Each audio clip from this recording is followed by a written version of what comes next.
começar, eu quero convidar vocês para fazer uma viagem no tempo. A gente vai entrar juntos numa cápsula, numa máquina do tempo, e vai voltar alguns anos no tempo, para o ano de 1989. Pode ser? Alguém tem alguma restrição com o ano de 1989? Tudo tranquilo.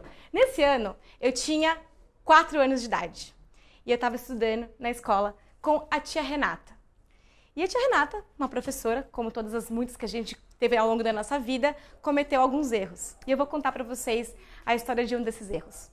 Eu, com 4 anos de idade, estava lá naquele dia e nessa época tem muito desenho para pintar na escola, né? E esse foi um dia que a tia Renata deu um desenho pra gente pintar. Na minha memória, esse desenho era um Papai Noel puxando um trenó, ou Papai Noel no trenó, alguma coisa de Papai Noel. Se é real ou não, se eu tô criando isso, eu não tenho certeza. Mas teve um desenho e a gente teve que pintar esse desenho. Porém, naquele mesmo dia, era aniversário das gêmeas. Na minha sala tinha 2 gêmeas. E gêmeas é algo muito especial, né? Quando você é criança, elas eram muito especiais, as gêmeas. E quem regula idade comigo vai saber que naquela época, os aniversários na escola eram muito legais. Por quê? Porque as mães levavam um bolo que ia dentro de uma caixa de isopor, que tinha um castelo de isopor em cima, ou tinha um personagem de um desenho, e dentro tinha o quê? Bolo embrulhado no papel alumínio. Gente, bolo embrulhado no papel alumínio é algo dos deuses, eu não sei por que pararam de fazer isso, porque é muito bom. E aquele dia a mãe das gêmeas tinha feito o tal do bolo molhadinho de coco no papel alumínio.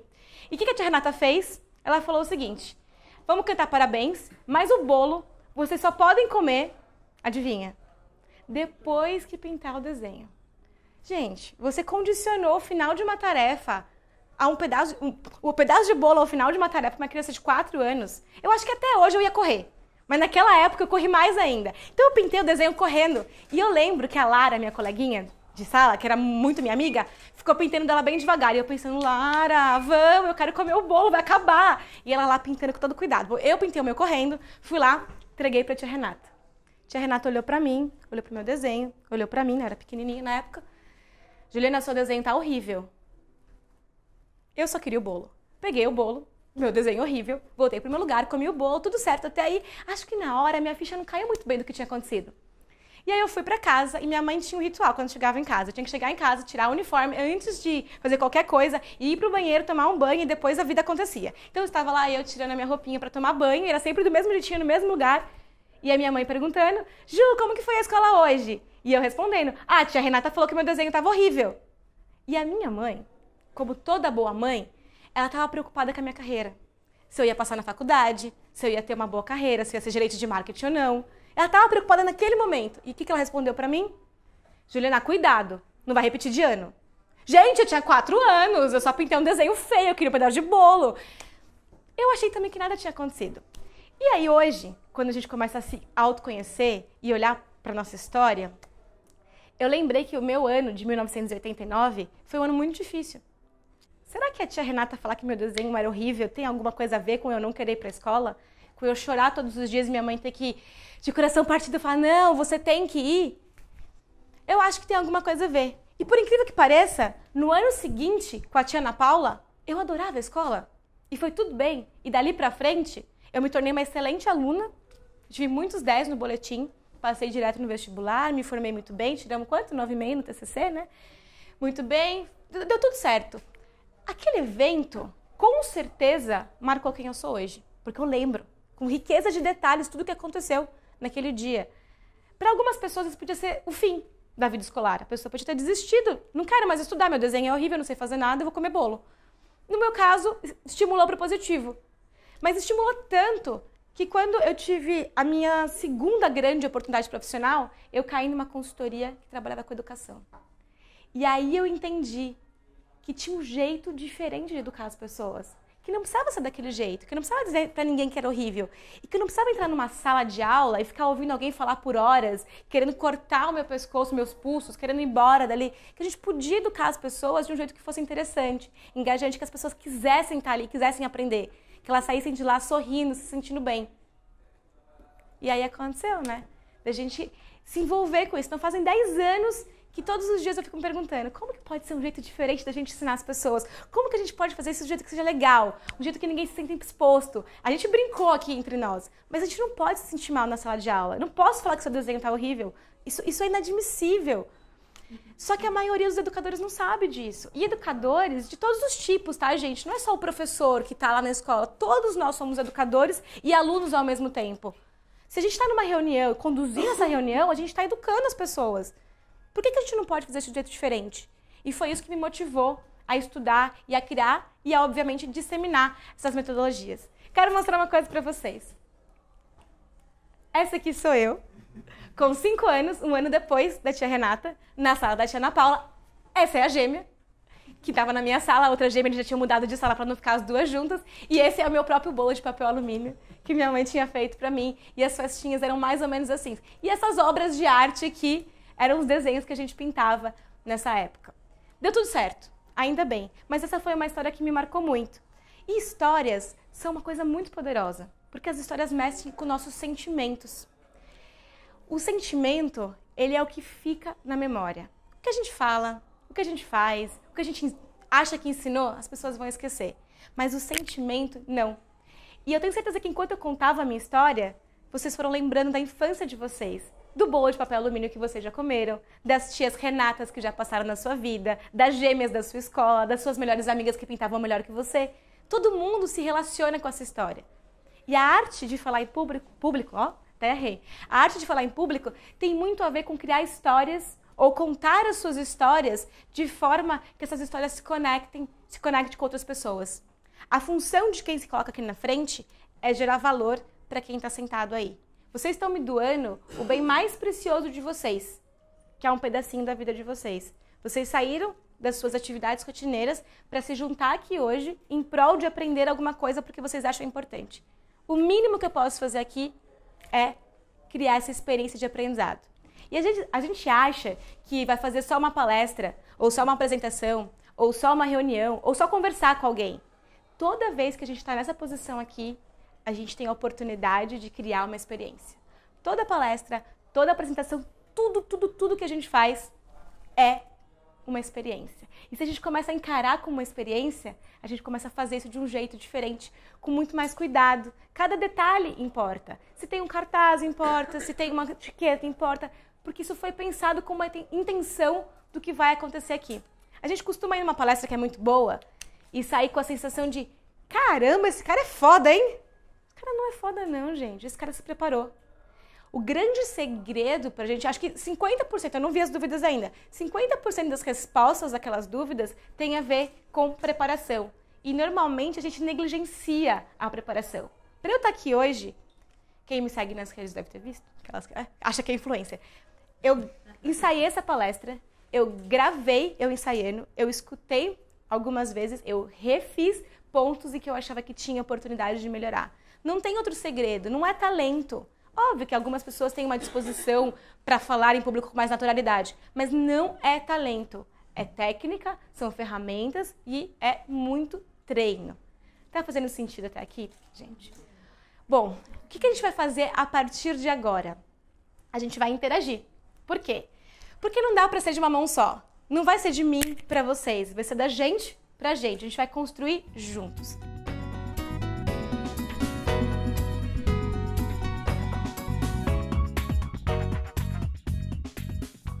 Sabe a sensação que eu tenho quando eu vou numa aula ou numa palestra onde o palestrante ele constrói uma experiência de uma mão única? É que ele acha que tem um monte de saco vazio centrado na plateia, que ninguém ali tem bagagem. Só que no final do dia, a gente só aprende quando a gente conecta o que a gente já tem aqui dentro com o que a pessoa está falando lá na frente. Se o palestrante não se esforça para criar essa conexão, rapidamente ele perde. Tem uma pergunta ali que fala, né? Como que a gente engaja quando o assunto é difícil ou não é da realidade da pessoa? É buscando alguma coisa que é da pessoa também. Todo mundo foi criança um dia. Essa foto... Ah, não tá mais aqui. A fotinho fofa, engaja. Porque todo mundo já passou por aquilo. Você vai conectar o seu conteúdo técnico com algo que seja parte da realidade da pessoa. Tem um outro cartaz que diz ali que se a pessoa não tá te entendendo, a culpa é sua. Porque você escolhe as palavras, você escolhe o formato, você tem o poder de escolher. Só que você tem que conhecer as pessoas para poder falar algo que faça sentido para elas. Quando eu entrei nessa jornada, né, de querer ensinar isso para outras pessoas, eu falei, bom, isso tem um método. Porque a gente aprende quando existe um método, uma forma de fazer, né? E foi assim que surgiu este método que eu vou apresentar para vocês agora, que é a base do Speak Up. São 3 pilares. Na verdade, não é esse slide, eu estou viajando.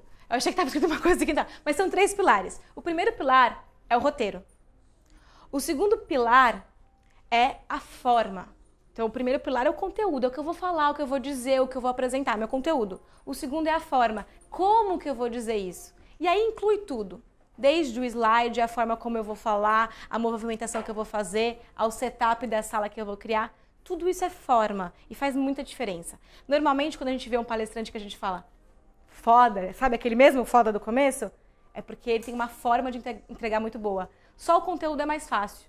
O conteúdo a gente consegue, a gente contrata uma empresa que faz conteúdo pra gente. Ela bota ali lindo. Se a gente não tiver a forma de entregar, dificilmente a gente vai causar um grande impacto.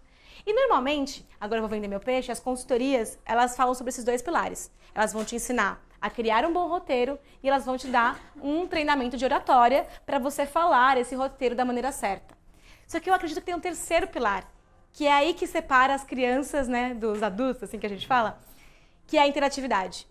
Quando a gente consegue fazer isso que acabou de acontecer aqui, a gente está numa outra dimensão de palestras, que 99,9% dos palestrantes ficam aqui, forma e conteúdo. Quando a gente dá essa passada, e é essa passada que vai garantir que a pessoa vai estar trocando com a gente, que não é um monte de saco vazio sentado aqui, que a sua experiência é relevante para mim, e a gente vai construir isso aqui juntos, que faz diferença. Por isso o Speak Up trabalha os 3 itens. Roteiro, né, conteúdo, forma e interatividade. Até aqui? Estamos juntos? Então agora o que a gente vai fazer? Retrospectivas. A gente vai voltar na minha abertura algumas vezes para observar roteiro, forma e conteúdo. Primeiro de tudo, eu comecei com uma história. E não com o meu currículo ou contando para vocês, boa noite, obrigada Rose, que emprestou a sala, obrigada fulano. Isso não interessa para vocês. O que interessa para vocês é o que a gente veio construir aqui, que é como falar em público. Por que eu vou gastar o nosso tempo com uma coisa de baixo impacto? Além disso, as histórias, elas ajudam a levar as pessoas de um ponto A a um ponto B. E aí começa o segredo de um bom roteiro. Pode anotar essa, quem está anotando. Todo bom roteiro, ele leva a pessoa de um ponto A para um ponto B. Os coaches da sala, o que é o coach? Ele leva a pessoa do ponto A para o ponto B. Um bom roteiro de palestra, de apresentação, eu vou fazer um pitch de venda. Eu vou levar uma pessoa da não compra para compra. Se não tiver isso na mente, quando eu começo a desenhar meu roteiro, eu caio na maldição do conhecimento. Porque todo mundo que se põe aqui na frente é especialista no tema que vai falar. E aí o Wallace pode concordar comigo. Ele sabe tudo sobre a técnica, sobre a área técnica dele. Só que a minha audiência não precisa saber tudo que eu sei. Ela precisa sair do ponto A e ir para o ponto B. Então a primeira coisa que eu tenho que fazer é definir qual que é o ponto A da minha audiência e qual que é o ponto B. Como que eu faço isso aqui, Juliana? Cada um vem de um lugar, você mal conhece, aqui tá fácil que eu conheço muita gente, mas eu não conheço todas as pessoas. Como eu vou saber qual que é o ponto A e qual que é o ponto B? Tem um jeito. Todo mundo está aqui para ser melhor comunicador. Então, o nível de cada um varia, mas eu vou fazer um buffet para vocês aqui tão grande de possibilidades que cada um dentro do seu nível vai pegar aquilo que vai te fortalecer. E você pode fazer isso também no seu roteiro. O importante é que você tenha clareza de qual que é o ponto A e qual que é o ponto B. O meu ponto A é pessoas que querem se comunicar melhor. O meu ponto B é pessoas com um novo insight, uma nova habilidade para se comunicar melhor. Se cada um de vocês sair com um hoje, eu cumpri o meu roteiro que eu tinha pensado para vocês. Por isso que a gente vai fazer essa retrospectiva. Porque quando eu faço a retrospectiva, eu vou mostrar para vocês as técnicas que eu usei para construir. Então eu escolhi uma história que conta... É uma história que sensibiliza. Poxa, uma criança de 4 anos. A professora falou que era feio, a mãe brigou com ela. Ela cresceu pensando que ela tinha que ser a melhor na escola o tempo todo. O que eu criei aqui? Empatia por mim. Eu ganhei vocês. Agora eu tô contando, não tem mais graça, né? Mas você começar com uma história que te coloca numa posição de fragilidade, de humildade, quando você se expõe para o seu público, automaticamente você conecta. E aí o nosso cérebro desperta alguns hormônios que também ajudam, mas eu não vou entrar nessa especificidade. Mas toda história desperta algum sentimento que vai fazer você se conectar com aquela pessoa que está falando. Então, usem e abusem das histórias. Eu não vou entrar hoje, pelo nosso tempo, em como construir uma história, a jornada do herói, tem bastante conteúdo sobre isso, tá, gente? Mas tem uma coisa que eu preciso falar sobre construção de histórias. Toda história tem um herói. É uma pessoa que vai sair da onde ela tá, do mundo ordinário dela, vai receber um desafio e vai cumprir esse desafio. Então, toda a história sai de uma tríade que é contexto, né, o ambiente onde está acontecendo aquilo, problemática e solução. Toda história tem isso. Não existe história que não tem contexto, problemática e solução. Se não tiver, está sendo mal contada. O que acontece muitas vezes é que aí eu vou fazer meu pitch de vendas e eu vou contar minha história e eu me coloco como herói da história. Só que não é. Quem é o herói da sua história é a sua audiência. Quem é o herói da sua história é a pessoa que está ali para te ouvir. Se eu não fizer a tradução para minha história ser relevante para vocês, em 5 minutos vocês estão querendo fugir daqui mesmo na chuva. Porque a história tem que ser sobre vocês. Então uma palestra, uma apresentação nunca é sobre mim. É sempre sobre as pessoas. Se vocês lembrarem disso, garanto que já vai estar 50% melhor. Porque a maioria das pessoas falam aqui na frente sobre elas e não sobre os outros. E eu estou contando a minha história, mas ela mesmo assim não é sobre mim. É sobre como vocês vão usar histórias para contar os seus conteúdos. Tá fazendo sentido até aqui? Ótimo. E aí, tá difícil, Juliana. Então eu tenho que ter uma história que conecte com o meu conteúdo, tem que fazer sentido para minha audiência, tem que ir do ponto A para o ponto B. Como que eu faço isso? Aí vem esse triângulo que eu dei o spoiler antes, que é parte do método. Toda palestra precisa ter uma proposta de valor. Quem trabalha com produtos, com design aqui, usa essa palavrinha para falar que seu produto tem um valor que ele entrega para o seu cliente. A sua palestra, a sua apresentação também entrega um valor. E se você não tiver muito claro qual que é esse valor que você vai entregar, vai dar feio. Porque você é especialista, vai querer passar tudo que você sabe para as pessoas que estão te ouvindo e elas vão sair de lá com a cabeça desse tamanho e perguntando, mas qual que é a moral da história mesmo? Ela ensinou um monte de coisa, ela falou disso, mas o que ela queria ensinar? Eu quero ensinar para vocês o seguinte, tá, gente? Conteúdo, forma, interatividade. É isso que eu quero ensinar para vocês. Se vocês saírem daqui entendendo isso, eu cumpri a minha missão. Ponto A, ponto B. Uma habilidade nova para todos vocês sobre como falar em público. Se eu faço sobre qualquer outra coisa aqui, eu estou me desviando da minha proposta de valor. Então, o primeiro passo, vou fazer uma apresentação amanhã. Eu vou sentar, vou fechar o computador, porque se eu abrir o computador eu faço o slide. Aí eu começo, slide 1. Não, o slide é nada. Eu só pus um slide aqui para vocês não ficarem tristes. Porque se eu faço que não tem slide, alguém ia ficar, mas não vai ter slide. Tá, tem um slide. Mas o slide é 0. Se acabar a força, a gente vai continuar conversando aqui. Porque o importante da sua apresentação é você. Então comece o computador fechado para não correr o risco de abrir o PowerPoint. Qual que é a minha proposta de valor? Que valor que eu quero entregar para a minha audiência? E aí você divide esse valor em 3 frentes.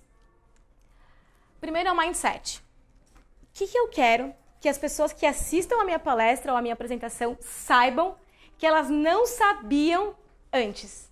Ou como eu quero que elas pensem de uma forma diferente da que elas pensavam antes de entrar? Eu tenho que ter essa clareza. Eu quero que vocês saiam daqui falando assim, palestras são experiências e eu vivi uma experiência. Esse é o mindset que eu quero despertar em vocês. Tem método, não é talento. Esse é o mindset que eu quero despertar em vocês. Vocês têm que ter clareza de qual que é o mindset. Show até aqui? Isso vai ser o seu filtro de qual conteúdo colocar. Você vai perguntar, esse conteúdo aqui entrega o mindset que eu falei que eu quero gerar? Entrega. É crucial? É. Vai estar na minha palestra. Esse aqui não entrega? Não. Esse aqui eu guardo para uma outra oportunidade, porque senão eu vou enlouquecer a minha audiência. A gente só consegue captar uma certa quantidade de conhecimento. Não dá para captar tudo de uma vez. Então escolhe o mindset. Um ou mais de um, depende de quanto tempo você tem, tá, gente? Mas é o bom senso de, a cada 20 minutos, um tópico só, tá? Mais que isso, vocês não vão conseguir passar para sua audiência. Definir o mindset, as pessoas lembram do que, gente? Do que a gente fala ou do que a gente sente? Sente. Então, legal, eu sei o que eu quero ensinar, mas como eu quero que elas se sintam? Como eu quero que elas se sintam depois de ouvir aquilo? Eu quero que elas saiam de lá indignada porque eu não sabia isso antes, emocionada, tocada, feliz, ansiosa. Pode ser qualquer sentimento. Às vezes até um sentimento de desconforto, se isso é importante para o que eu estou fazendo. Eu quero que a pessoa sinta que se ela não comprar minha solução, ela está fora do mercado em 1 ano, ok? É um sentimento, mas eu tenho que ter clareza, porque eu vou usar todos os recursos para gerar esse sentimento nas pessoas. Definir o pensamento, definir o sentimento. Aí eu inventei essa palavra aqui, tá? Porque eu queria que fosse 777, eu falei, eu vou inventar. E tem o handset, que é qual é a ação que eu quero que essas pessoas tenham depois de me ouvir falar.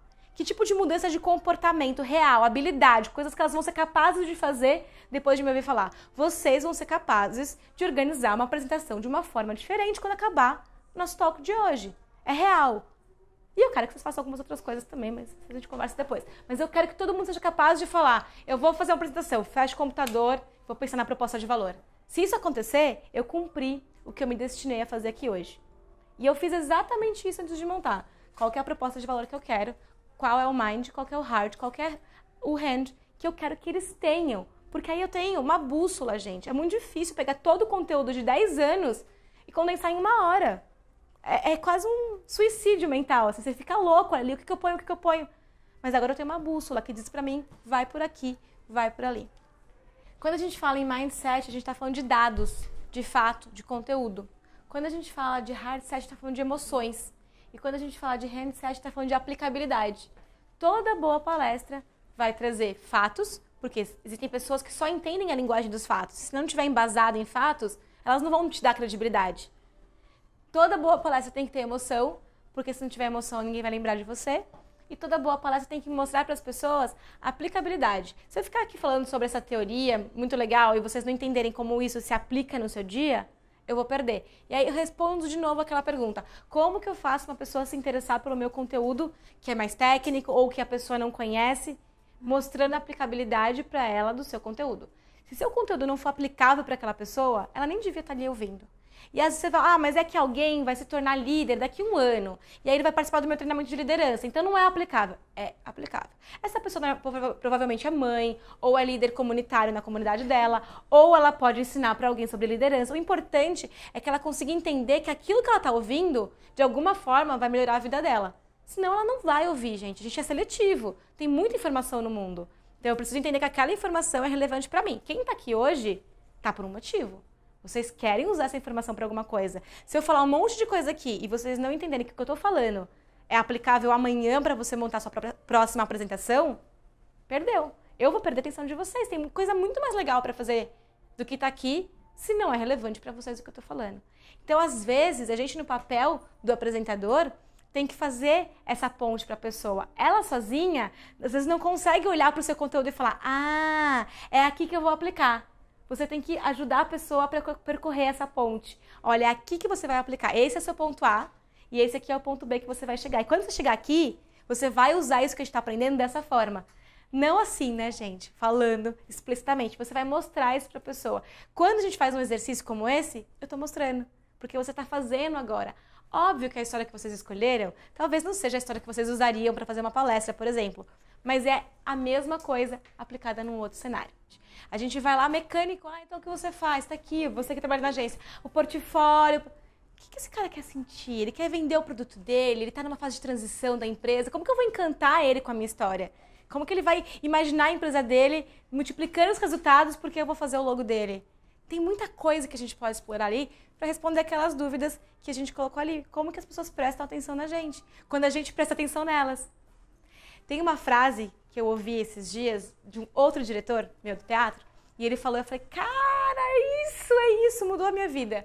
Que eu já acreditava, mas a frase dele era muito mais legal. Que ele falou assim, a gente sobe no palco para amar e não para ser amado. E o palestrante é a mesma coisa. Você não vem aqui na frente para todo mundo falar, que legal. Não, você vem aqui para dar amor, para amar as pessoas que estão aqui. E eu sei que amor soa piegas, gente, mas no fundo é isso. Porque você tem que doar o seu conhecimento e se doar de uma forma muito aberta para os outros. Senão não vai rolar essa troca. Faz sentido até aqui? Então a gente falou do primeiro pilar, que é conteúdo. Você tá perdoada que você chegou atrasado, não tem problema. Tá escrito aqui, né? A gente tentou. Conteúdo. Primeiro pilar, conteúdo. Os pilares têm uma sequência. Conteúdo, forma, interatividade. Normalmente, não tem sequência. Esses aqui não tem sequência. Eu posso trabalhar com eles de qualquer sequência. Nos pilares da metodologia tem. Eu primeiro trabalho conteúdo. É a primeira coisa. Eu preciso entender o que eu vou falar. Qual que é a minha mensagem. E todos nós temos uma mensagem que é única nossa. E que a gente vai perceber com o tempo que ela permeia tudo que a gente fala. Esses dois aqui estão ensaiados já, eles têm muita clareza da mensagem única deles. Então eles já chegam falando, a minha mensagem é comunidade, a minha mensagem é conectar as pessoas das diferentes nuvens. Todos nós temos uma. Que é uma mensagem que, não importa o tema que eu trouxer aqui, sempre vai estar. O meu eu sempre puxo sardinha para a experiência. Sempre vou falar, isso aqui é uma experiência, Todos nós temos. E uma das buscas do Speak Up é justamente ajudar as pessoas a entenderem qual que é a mensagem única delas. que vai se traduzir de N maneiras. A sua também eu sei que você tem bem claro, tá? Não fica com essa cara, né? Tem algumas pessoas aqui que eu já conheço as mensagens delas. Mas é isso, a gente entender nossa mensagem, porque ela se torna nossa bússola também. E sempre que a gente vai fazer uma apresentação, ela permeia aquilo. No caso de uma apresentação corporativa, eu vou apresentar a minha empresa, por exemplo, tem o propósito da empresa. E ele é essa mensagem única que a empresa sempre vai usar quando for se comunicar com seus clientes. Então, é a primeira coisa. Qual que é a minha mensagem única, pessoal, que eu vou usar ela como pano de fundo para tudo que eu for apresentar e que eu vou falar. Depois, eu vou roteirizar. O que eu preciso, dentro da proposta de valor que eu quero entregar, colocar de conteúdo no meu roteiro. O roteiro está pronto? Aí eu posso pensar, vou fazer slides, vou fazer cartazes, vou fazer um painel de dúvidas, vou fazer um painel de ideias, vou colocar a minha foto ali porque é egotrip total e eu quero que as pessoas olhem e falem, ai, que legal. Vou colocar. Então você começa a construir a forma que você vai pegar aquele conteúdo e entregar ele para as pessoas. Quando a gente fala de forma, tem um monte de coisa que influencia. A primeira delas é isso aqui, ó. Nossa expressão facial. Gente, é normal ficar nervoso quando a gente vai falar em público. E às vezes acontece que a gente fica tão nervoso que a gente fala assim. E isso aqui não se mexe. E aí eu tô contando uma história que é triste, eu tô assim. Eu tô contando uma história que é feliz, eu tô assim. A minha expressão não condiz com aquilo que eu tô falando. Até aí é ruim, mas não é desastroso. Porém, se você for falar de uma coisa, por exemplo, eu tive uma cliente, e ela vai ver o vídeo, vai saber que eu tô falando dela agora, mas ela falava de psicologia positiva. E ela tava muito séria. Não orna. Não dá pra falar de psicologia positiva sem sorrir. Porque eu não acredito em você, eu não acredito em felicidade se você não tiver com um sorriso. E as palavras, quando a gente não mexe muito a face, elas vão ficando todas engruvinhadinhas. E a nossa dicção vai ficando ruim. Não é porque a gente tem dicção ruim. É só porque a gente não se permite articular as palavras. Eu falei pros meninos aqui, né? Se eu tirar foto minha palestrando, eu não saio boa em uma foto, porque eu faço bico pra falar. E eu tento, quando eu vou falar pro público maior, articular mais. Quando eu era criança, gente, eu tenho muitas histórias de criança, eu era capaz de falar 1000 palavras por segundo. Uma vez eu fiz uma competição no ônibus da escola, fiquei eu lá no meio, cronômetro de 1 minuto pra ver quanto que eu conseguia falar em 1 minuto sem parar, sem respirar. Então eu falo muito rápido. E aí quando eu vou falar pra uma audiência, eu deixo a audiência doida, porque eles ficam tentando acompanhar a velocidade, eu vou ficando mais empolgada, eu vou falando mais rápido, mais rápido, mais rápido, e aí ninguém aguenta. Então eu tenho que cuidar disso. Eu tenho que falar mais articulado possível, e quando eu vou contar uma história eu ganho vantagem, porque eu treino a história, e aí com a história bem treinada, eu consigo saber aonde eu quero falar devagar, aonde eu quero falar rápido, eu vou ganhando mais confiança pro meu discurso. Então se gravar, se assistir, é o único jeito de melhorar a nossa expressão vocal. Outra coisa que acontece muito com os palestrantes eu até tenho expressão, mas eu não tenho tom. Então eu falo com vocês, mas eu conto a história inteira no mesmo tom. Então não tem emoção, não tem variação. Agora imagina 1 hora ouvindo alguém falar no mesmo tom. É muito difícil. Ou eu não tenho ritmo. Eu até tenho tom, mas eu não tenho ritmo. Então você vai ouvindo eu falar... Ou... Mas não tem aquela variação gostosa de quando é rápido, de quando é devagar. Então esses são pontos de atenção para você perceber no seu discurso. Outra coisa que acontece muito são os gestos. Os gestos, eles saem, né, espontaneamente ali bagunçados. Então esses são pontinhos de atenção para a gente ter na forma como a gente entrega conteúdo. Tem uma pergunta ali que pergunta sobre como trabalhar com as perguntas. E eu tentei para essa palestra um jeito que eu nunca tinha feito, de trabalhar com as perguntas. Aquilo eu sempre faço, tá? Sempre abrir espaço para as pessoas escreverem as dúvidas. Gente, vocês ganham uma vantagem competitiva fazendo isso. Uma coisa eu falo assim, quem tem alguma dúvida? Aí o Daniel levanta a mão e vem com a pergunta mais casca-grossa da minha vida. E eu tô aqui, tenho que responder. Quando tá ali, eu já li as perguntas, eu sei o que tem ali. Eu tenho tempo de preparar, tenho tempo de falar, ó, isso eu não sei, eu vou pesquisar. Eu me preparo. Outra coisa é, a Rose não gosta de mim. Ela vai falar, essa palestrante tá se achando. Eu vou lá e vou fazer uma pergunta pra ela. E ela faz com um tom ácido, que todo mundo percebe, aquele clima que dá pra cortar com uma faca. Pra que eu vou expor isso? Eu não preciso expor esse tom de desafio. O papel não tem tom de voz, tem tempo pra ler. Então é sempre uma boa colocar. Então ninguém pode falar nada? num grupo como esse, a hora que vocês quiserem levantar a mão, vocês podem. Eu consigo controlar. Um grupo de 100 pessoas, ninguém pode falar nada, gente, senão eu não vou apresentar o que eu tenho. Então você vai conhecendo o seu grupo e o seu domínio do assunto. É a primeira vez que eu vou me colocar aqui na frente. Eu nunca falei sobre isso, ou eu nunca falei para um grupo desse. Eu não vou abrir para as pessoas me interromperem, porque eu vou perder o meu ritmo. Vocês podem interromper, eu tô tranquila com esse conteúdo. Você apagar a luz, cair tempestade, vai acontecer. Então, gente, tá aberto para dúvidas, tá? Vocês podem fazer perguntas. Mas é um jeitinho de vocês conseguirem cuidar disso. E aí, o jeito que eu pensei para fazer as perguntas aqui hoje, foi fazer uma rapidinha com eles. Rapidinha é o seguinte. Eu vou colocar aqui na tela 3 assuntos sobre o tema conteúdo. E aí vocês vão votar um assunto.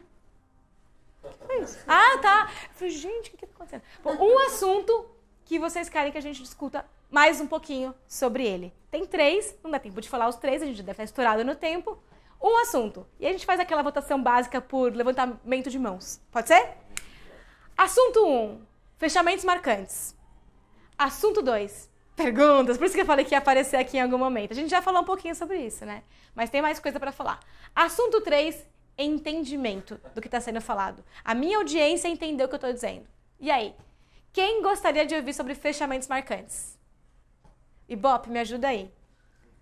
Quem gostaria... Eita! Já ganhou, já? 10.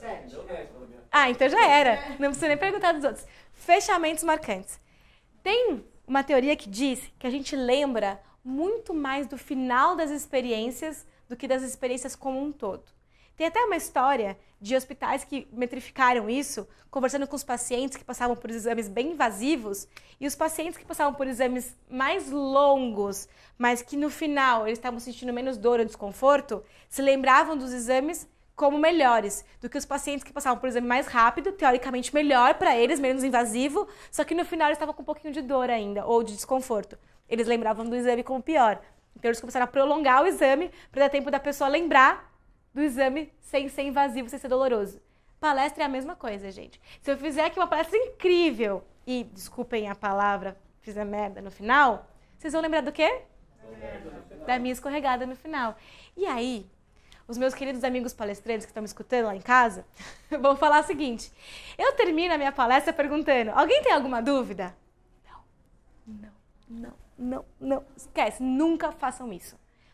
É o mesmo que eu dizer assim, eu tô falando há 1 hora aqui que ninguém entendeu nada, né? Ninguém vai levantar a mão, aí você fica com aquela cara assim, ninguém tem dúvida nenhuma. Ou vão levantar a mão ou te desafiar, ou te pôr numa saia justa. Mas independente disso, a última coisa que as pessoas vão lembrar de você é de você respondendo a pergunta do outro.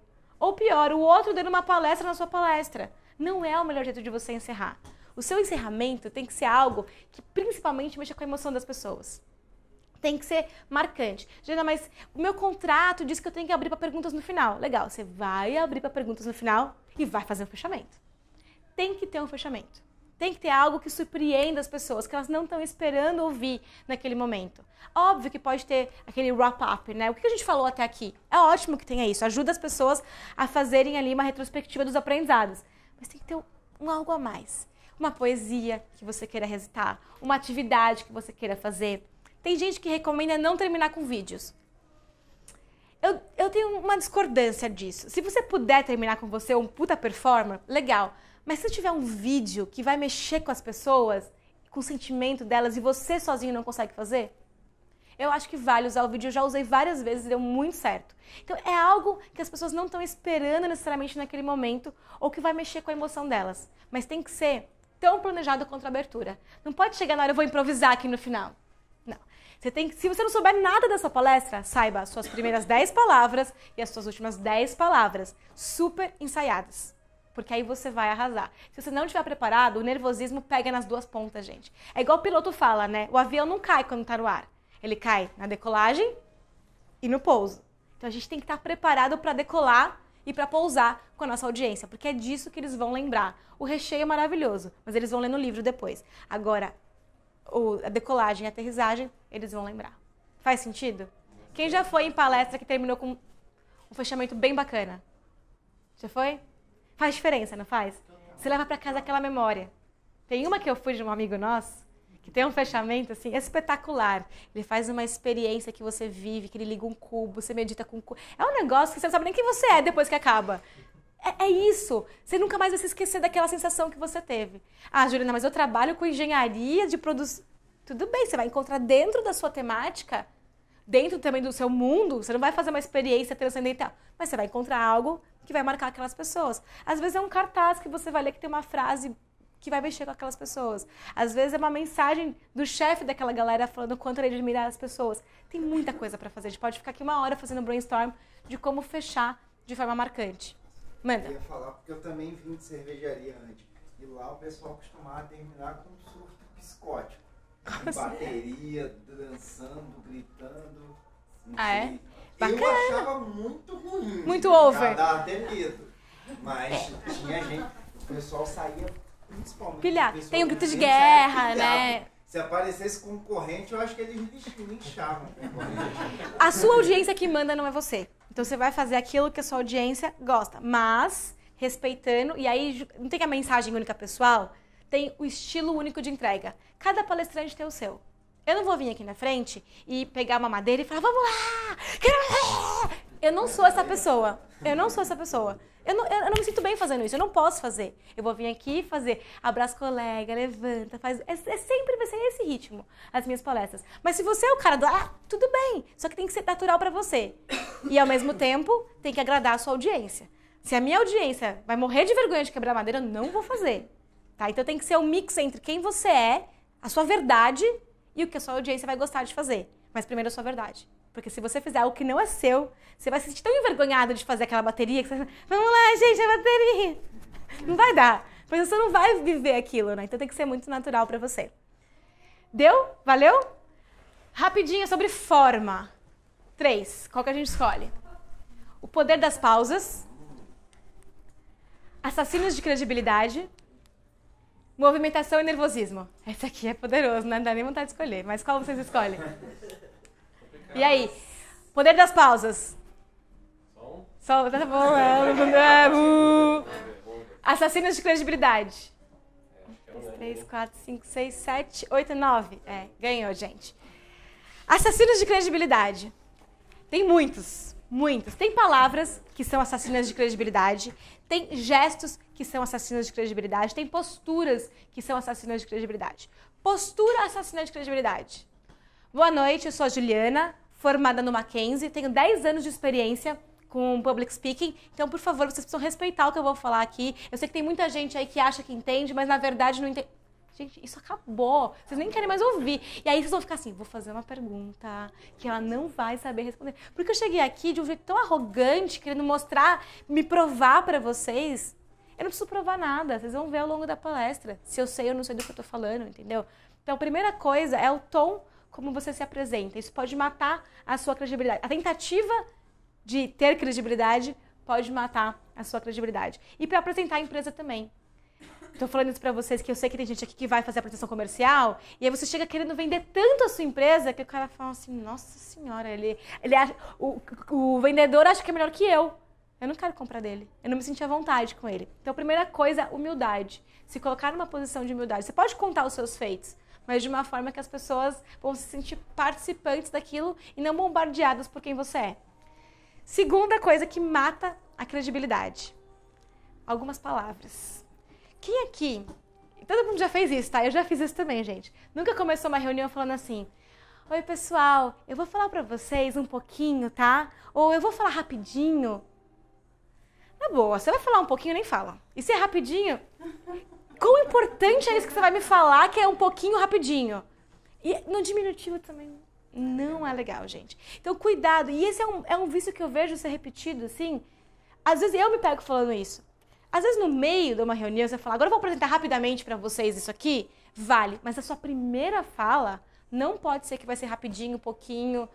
Pô, as pessoas querem estar ali ou não querem estar ali? Às vezes elas não querem, mas eu tenho que fazer elas quererem. Então, cuidado com isso, porque você já mata a sua credibilidade na hora. Outra coisa, eu vou apresentar para vocês aqui o trabalho de uma vida.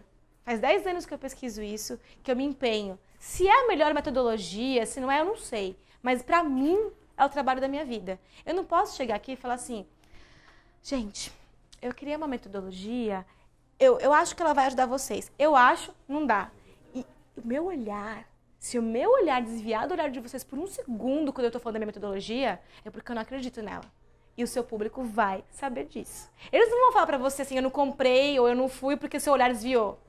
Mas eles não vão. E você nunca vai saber o que aconteceu. Mas é porque o momento que você vai falar quem você é, o que você acredita, se você titubear um segundo, você perde as pessoas.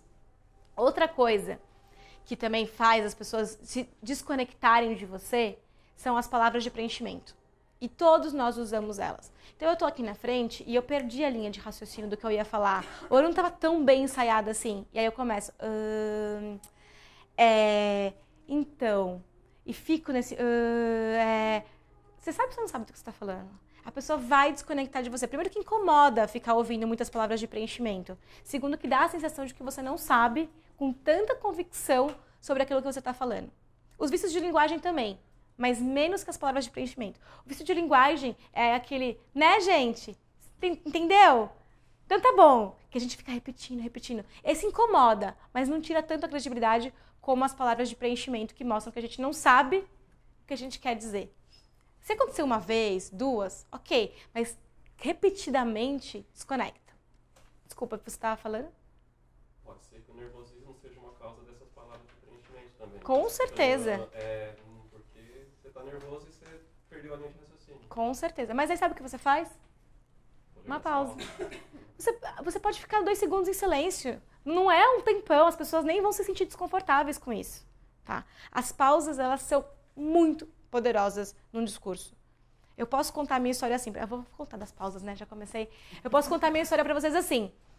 E aí... Naquela hora que eu fui entregar para a professora o desenho, ela pegou meu desenho e falou, nossa, Juliana, tá horrível. Eu fui para minha casa, falei com a minha mãe falou, cuidado, aí não vai repetir de ano. Tem emoção essa história. Agora você contar. Aí, gente, na hora que eu entreguei o desenho para a professora, ela olhou pro desenho, olhou para mim, e aí ela falou, tá horrível. Essa cadência, esses momentos, o que ela falou, o que ela falou. É isso que a gente tem que criar, e as pausas criam isso. Mas elas também nos ajudam quando a gente precisa lembrar uma coisa para falar.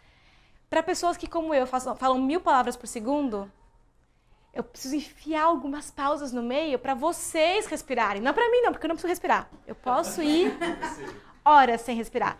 Mas o público precisa respirar. Vocês precisam parar um pouquinho e falar, ela falou isso, como que eu aplico isso na minha vida? Legal. E um jeito de fazer uma pausa para o público respirar é fazer o seguinte, encontre uma dupla, e é real, encontre uma dupla. É sério, gente, encontrem uma dupla.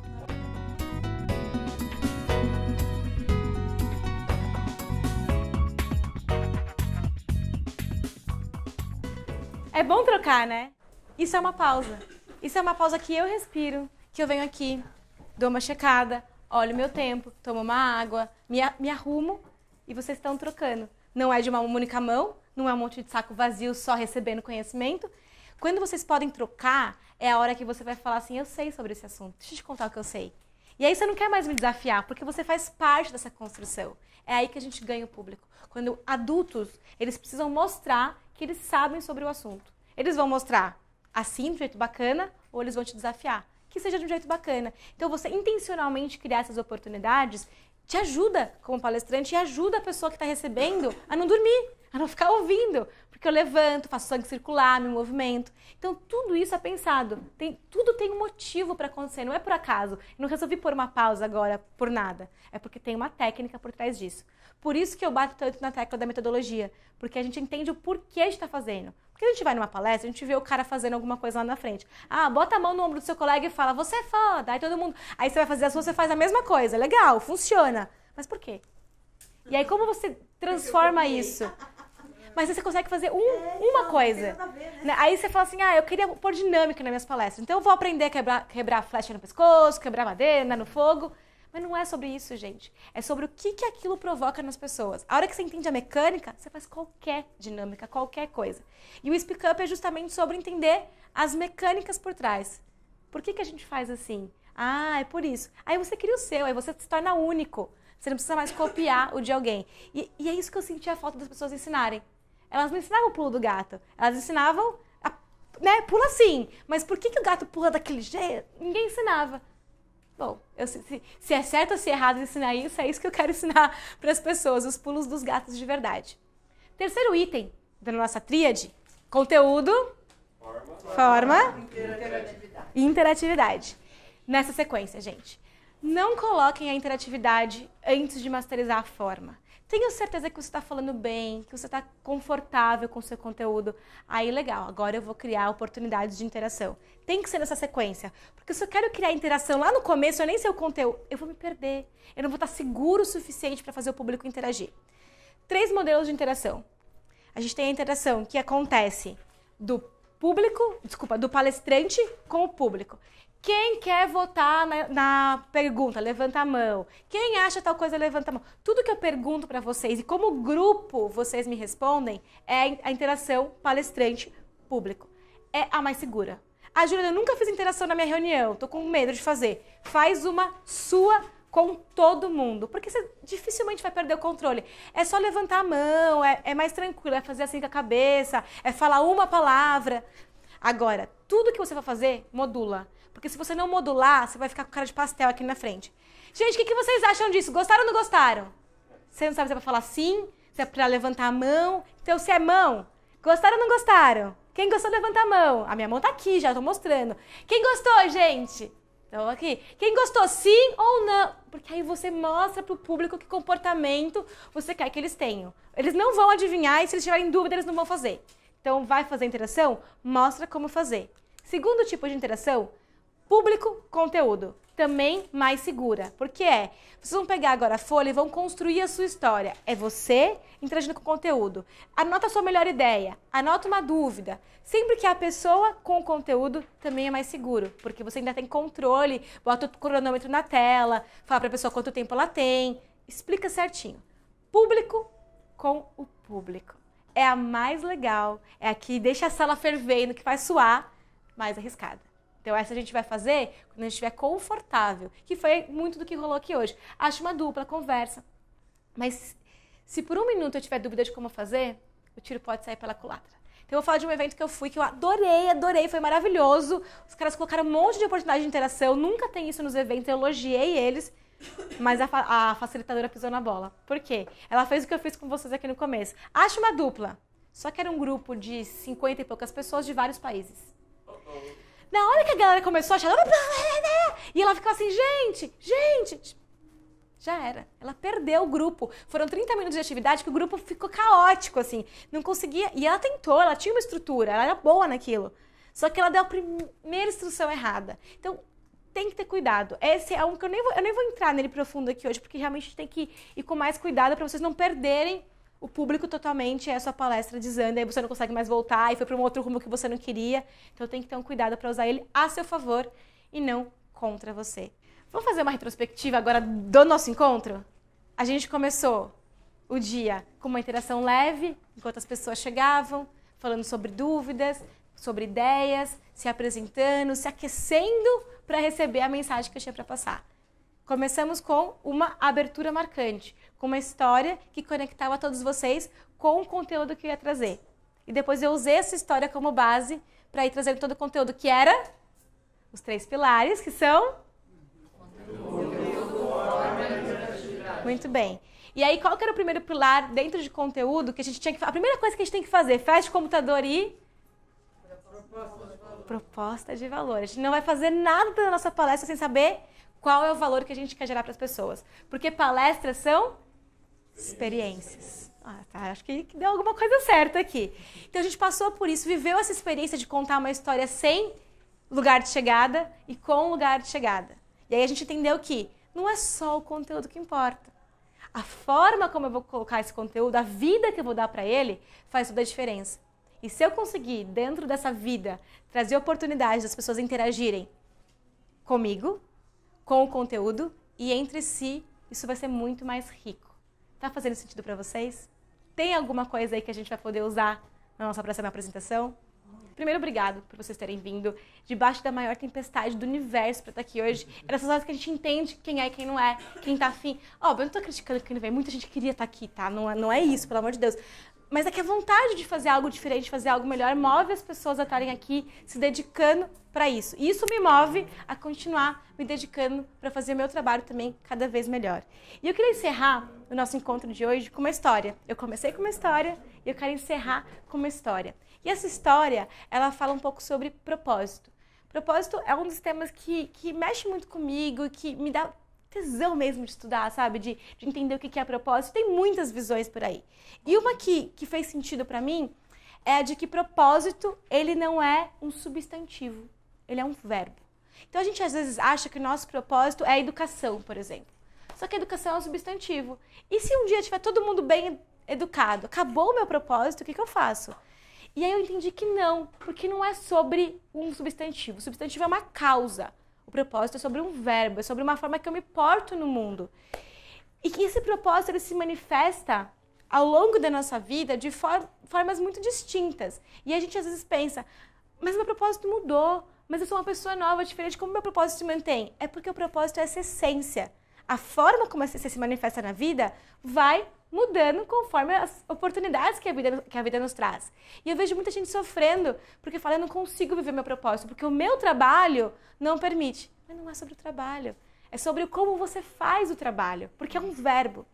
E aí um dia, eu estava num workshop, e era um workshop que eu estava fazendo com outro consultor, inclusive, eu fiz isso bastante, né? Eu auxiliei muitos consultores a construírem seus workshops, e esse a gente estava entregando juntos, e a gente estava numa sala que devia ter umas 100 pessoas, todos de uma grande rede de fast food, e foram, assim, dias de muita intensidade. Sabe aquele trabalho que você doa tudo que você tem? E a gente montou jogo, gamification, e foi um puta projeto. E foi uma puta entrega. E as pessoas estavam muito felizes com aquela entrega. E no final do workshop, a gente fez uma roda de debriefing para ouvir, né, o que as pessoas queriam dizer sobre o dia, como que foi a experiência. E aí todo mundo que ia falando falava assim, a experiência foi incrível, porque o que eu conversei com a Rose me fez entender. Não, a experiência foi muito boa. Agora eu e a Roberta fizemos, a experiência foi ótima, porque eu entendi que eles não falavam da gente. Eles falavam deles o tempo todo, o tempo todo. E eu fiquei ali prestando atenção naquilo. Acabou o dia, ficamos felizes que o evento foi positivo. E aí eu subi para conversar com o consultor. Falei pra ele, que engraçado, né? Tipo, eles não repararam no que a gente fez. Eles estavam falando o tempo todo sobre eles, sobre a troca. E fiquei com isso na cabeça, fui dormir. No dia seguinte eu falei, achei o meu propósito. Entendi, tipo, caiu a ficha. O meu propósito não era sobre a educação, sobre como fazer, sobre o método. Tudo isso era ferramenta para eu fazer as pessoas se sentirem foda. Para eu fazer as pessoas encontrarem dentro delas o que elas já sabiam. O potencial que elas tinham. E ter coragem de usar esse potencial. Aí eu falei, então eu já sei. Meu propósito é facilitar. É facilitar que as pessoas encontrem o que elas já sabem, o que elas já têm. Às vezes eu trago uma coisinha ou outra que é nova. Mas o que a gente fez aqui hoje, vocês já sabiam. Vocês já sabem se comunicar. Só precisava de um formato e de uma oportunidade para fazer isso. Então eu espero que vocês saiam daqui se sentindo melhores comunicadores e possam aplicar aquilo que vocês já têm dentro de você, que é a habilidade de se comunicar. Obrigada!